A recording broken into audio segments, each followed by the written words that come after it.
Começando com o Luiz Inácio Lula da Silva, o ex-presidente fez um bate-papo online com comunicadores nesta terça-feira. Ele pediu para que apoiadores ajudem no combate às fake news e à conquista de votos de indecisos. Nossa repórter Anne Barbosa conta como foi esse encontro. Anne, boa noite.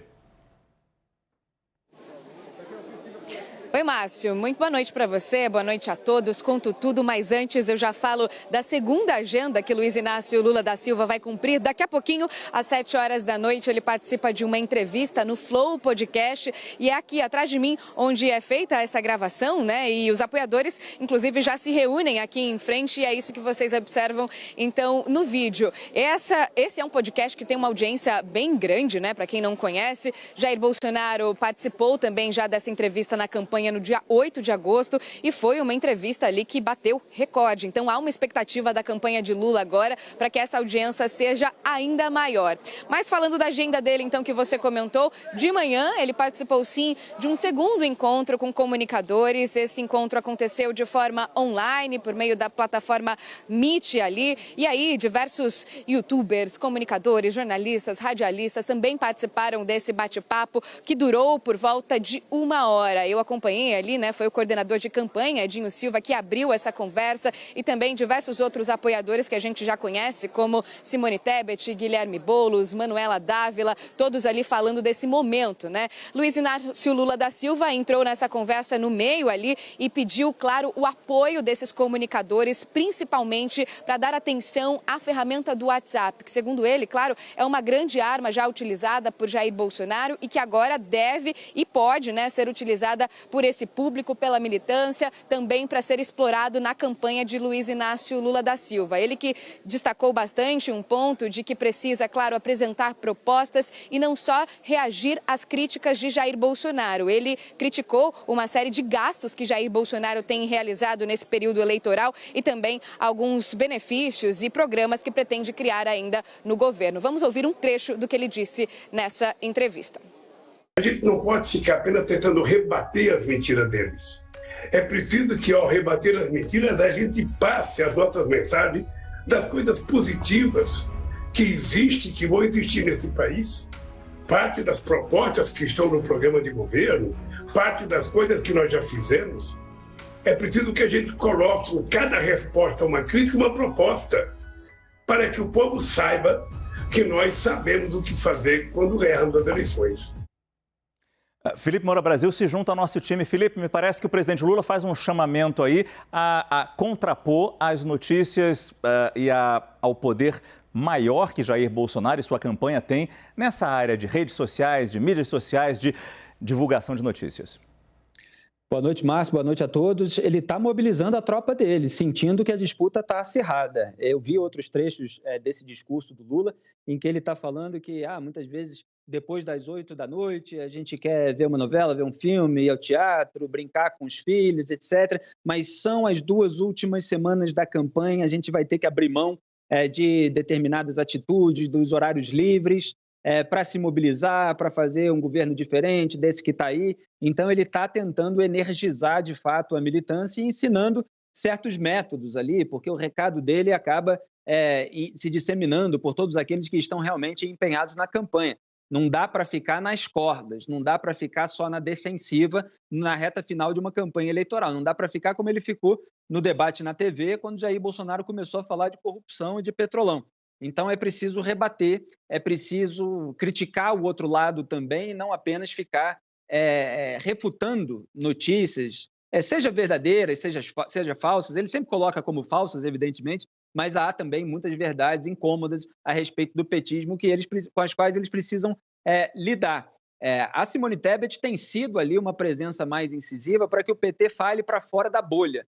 Então, veja como há muitas coisas em andamento, né? Precisa se mobilizar, precisa não ficar no jogo só na defensiva, precisa falar para fora da bolha e precisa escolher alguns elementos a serem usados para atingir esse eleitorado nem, que não votou nem no Lula, nem no Jair Bolsonaro e que agora está indeciso, que enxerga problemas dos dois lados, eventualmente vai votar com o nariz tapado, como muita gente diz. A Simone Tebet recomendando ali para falar de cortes no orçamento, para bater na questão da pandemia, com a qual o Lula teve sucesso no debate na TV. Então, o Lula está realmente sentindo que existe um horizonte de crescimento do Jair Bolsonaro, que ele precisa estancar esse crescimento, precisa manter o eleitorado, precisa evitar a abstenção, tudo isso junto e misturado nessa reta final, Márcio. Pois é, e exatamente nessa reta final que veio a decisão hoje do TSE, que a gente vai falar daqui a pouco, a gente vai analisar daqui a pouco, que pegou em cheio alguns sites bolsonaristas. Mas em cima dessa discussão, Caio, eu pego com você, qual a possibilidade realmente da militância do PT conseguir fazer frente a esse poder que Jair Bolsonaro tem em sua campanha nas redes sociais? Sabe que eu acompanhei também, né? Eu fiquei assistindo essa live, né? Tava o Edinho, a Gleisi, Lula, 23 mil comunicadores e logo no começo o Edinho Silva, né, que é um dos coordenadores de comunicação, diz exatamente isso, que eles são maiores, são mais organizados, mas se a gente tentar dar alguma organicidade na nossa ação estratégica, a gente consegue tentar fazer frente a isso. E antes mesmo de divulgar, eu recebi os 8 pontos ali principais, né? E eu não sei se você se lembra, no primeiro turno teve uma reunião dessa também, do Lula, o pessoal da comunicação, com os comunicadores, para tentar fazer uma estratégia de voto útil para ganhar no primeiro turno. Acabou não acontecendo. Mas então hoje é um evento similar ao que teve na campanha do PT no primeiro turno. E dentre os pontos, o que eu achei muito interessante, né? Não vou citar todos, mas era focar em quem são realmente nossos adversários. Não atacar apoiadores do Bolsonaro. Ou seja, você atacar o Bolsonaro, mas não seus apoiadores, porque são potenciais votos que podem ser conquistados. E outra questão, comunicar no ambiente correto. Falar com o público-alvo, falar com indecisos e furar a bolha. Comunicar com eleitores de Simone Tebet, falar sobre cada assunto onde o público-alvo está.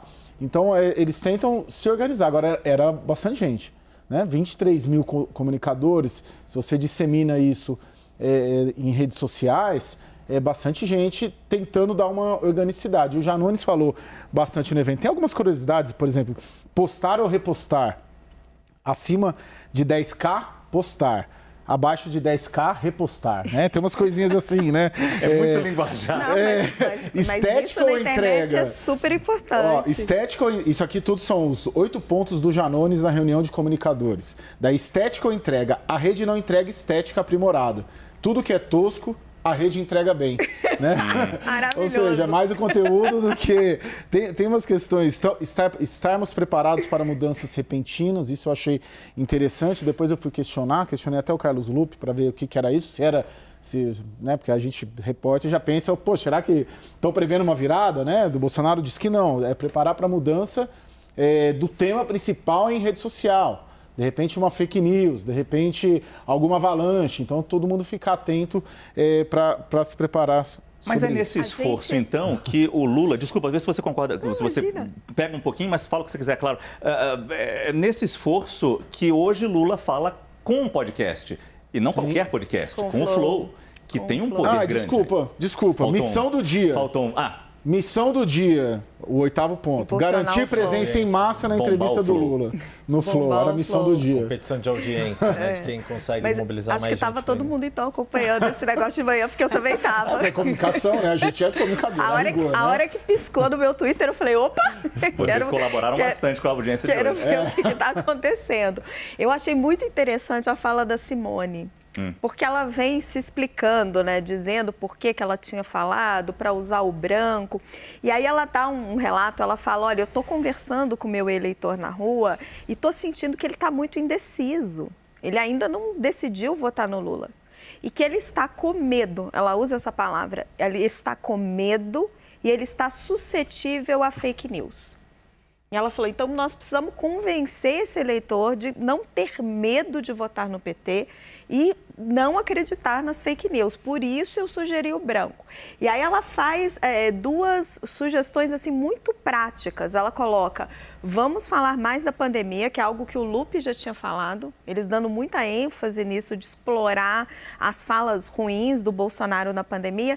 E ela diz, vamos pegar documentos da Câmara, do Senado, os documentos do orçamento. vamos criticar o fim do Auxílio Brasil no final do ano, vamos criticar os cortes do programa Criança Feliz, que é um programa de assistência para as crianças, que era até uma bandeira da Marcela Temer, ainda no governo Michel Temer, ela propondo ali coisas muito concretas, voltadas para a pandemia e voltadas para a economia, e explicando ali para os comunicadores majoritariamente petistas como que você precisava falar para fora da bolha petista. A gente está falando sobre o dia de Luiz Inácio Lula da Silva. Daqui a pouco a gente vai trazer informações sobre o dia do presidente Jair Bolsonaro em campanha. Mas a gente continua falando sobre o dia de Lula, já que ontem, e a Raquel trouxe o nome de Simone Tebet, ela, Marina Silva e Armínio Fraga tiveram um encontro com um grupo de empresários aqui em São Paulo.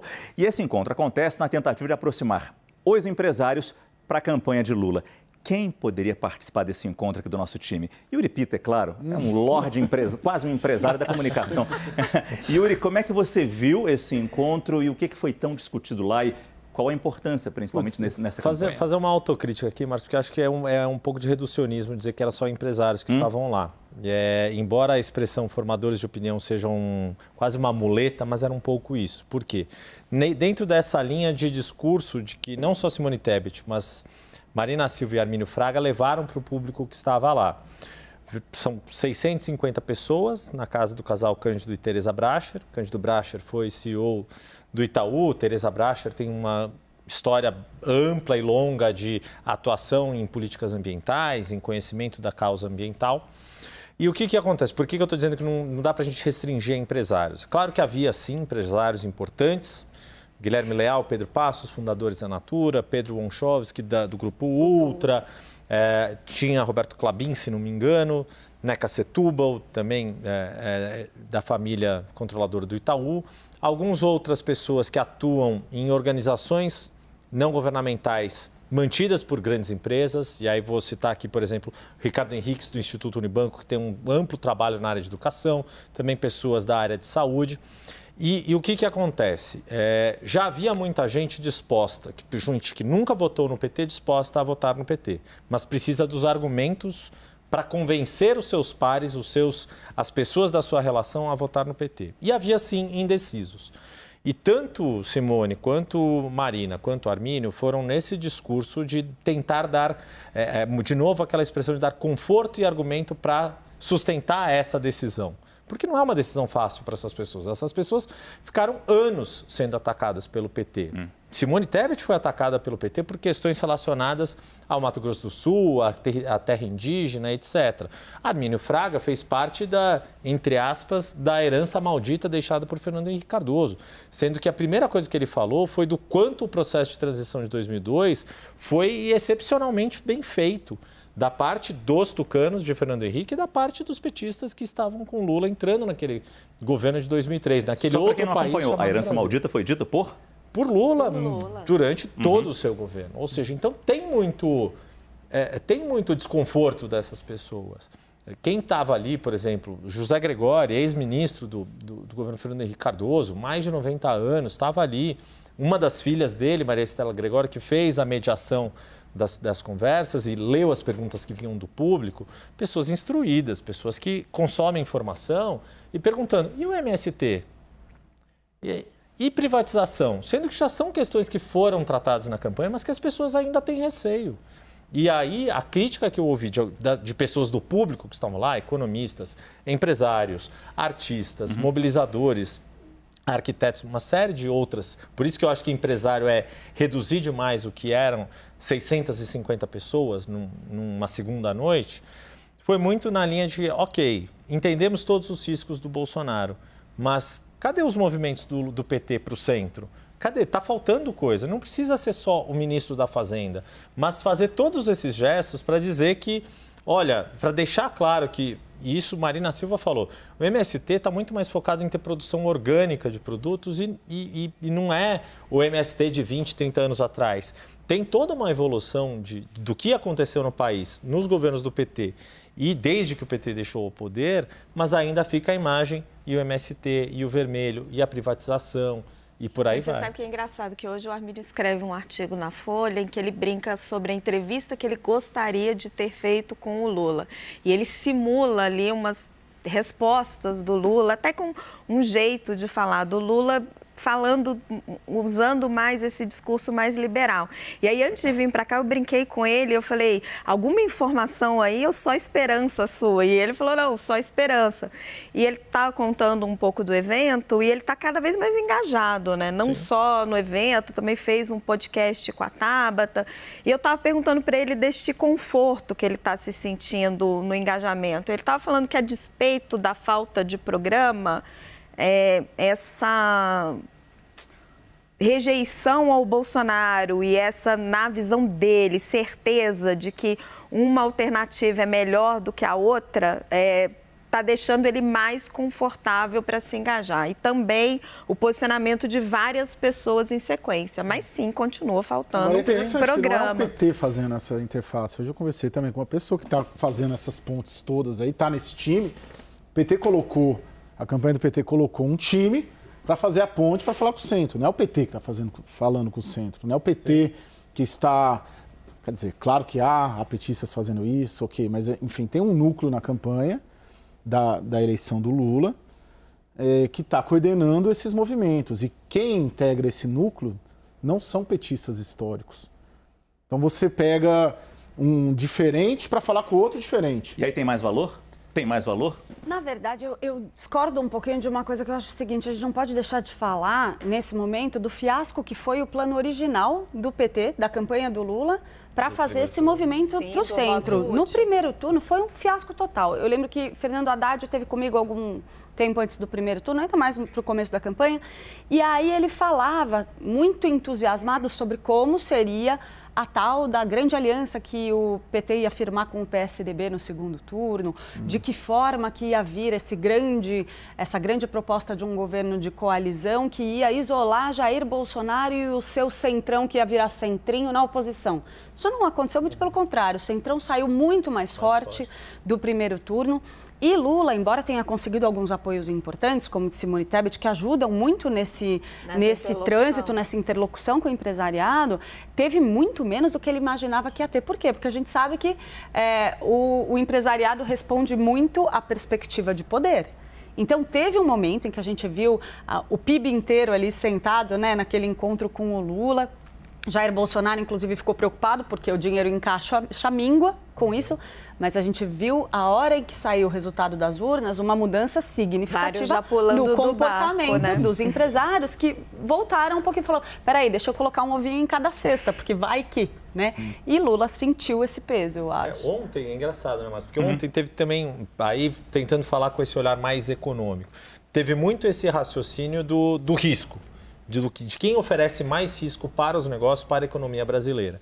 E aí se tentou colocar em alguns momentos também, de novo, nessa estratégia de furar a bolha, tanto Simone quanto Marina fazendo isso, principalmente Marina falando muito dessa questão do quanto o Brasil tem uma série de potencialidades na atual conjuntura global, e aí falando especificamente de meio ambiente, mas o quanto o PT tenta colocar, e há de fato um esforço do Lula de colocar esse assunto da sustentabilidade, do risco que o Brasil corre de ter restrição de mercado pelas questões de falta de política ambiental, mas isso não vem acompanhado do resto do PT. E não é por falta de gente capaz de fazer isso.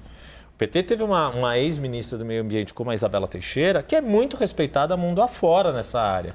Só que não se dá essa visibilidade a ela. E a embocadura que o PT tenta dar para isso não vem acompanhar. O PT não consegue acompanhar um discurso que o próprio Lula está à frente. Me chama a atenção, o relato que você faz é de desconfiança, do público desconfiado. Sim. Então não houve uma conquista, houve Teve alguma conquista, teve adesão? Ouvi pessoas falando, olha, não... De fato, eu estava indeciso, mas ok, estou confortável para tomar. Ah, não, eu já estava decidido, vou nessa. Só que espera-se um gesto mais forte do PT. Que não virá. Que não vê. E está faltando um pouco de coerência também, porque a gente vê que no início da campanha, principalmente antes da mudança na comunicação, né, a campanha do Lula veio com aquela história de vamos rever reforma trabalhista, veio com todo aquele discurso que depois foi preciso pôr um pé no freio. Então ninguém sabe exatamente para onde vai, né? Mostramos então como foram as últimas desculpa. Não, só completando a Clarice, Falta porque falta programa, falta proposta. Mas é com objetivo, né? Isso. Mas talvez não seja necessariamente um programa concreto. Precisa ser só a questão de ter clareza de que este próximo governo, se o Lula for eleito, vai ser de fato amplo. Que essa aliança não é só para ganhar a eleição. É uma aliança para, de fato, governar o país pelos próximos 4 anos. E o PT não consegue fazer isso.